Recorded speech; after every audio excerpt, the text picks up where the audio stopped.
thing that happened. 5 divers opened the mouth of the pipe and a diving bell. Due to the huge pressure difference, the mouth of the pipe is like a black hole.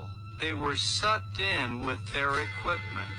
Luckily, they stopped high up. The sea hadn't filled up completely.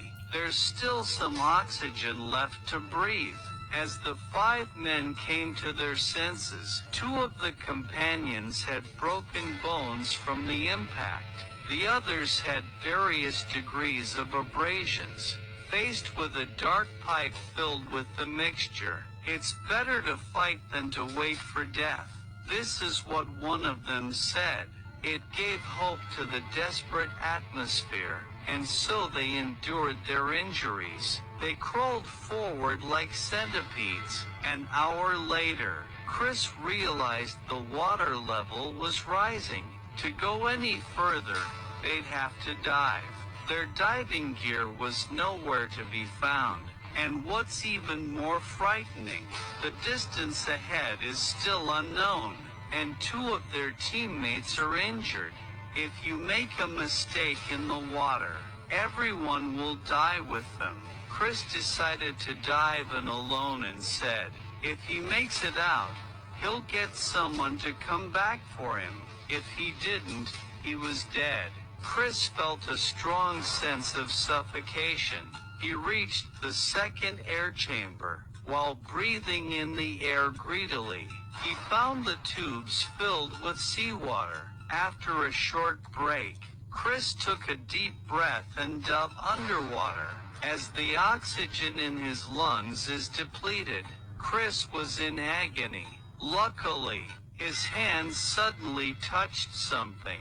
Upon closer inspection, it was an oxygen tank. Chris's heart fluttered with hope, so he swam forward. But half an hour later, there was still no sign of the end of the pipe.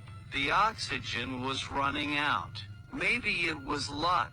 He found another cylinder. Ignoring the smell of the oil mixture, he puts the tube in his mouth. He continues to grope around in the darkness. After another 20 minutes or so, Chris was pleasantly surprised to find he climbed up the pipe past the bend. He moved upstream with a mixture of anxiety and excitement. Success or failure once again. Soon after Chris managed to surface, he cried out for help with all his strength. 2 hours had passed since they were sucked into the pipe. Colleagues on board realized something was wrong. They went inside the diving bell to look for them.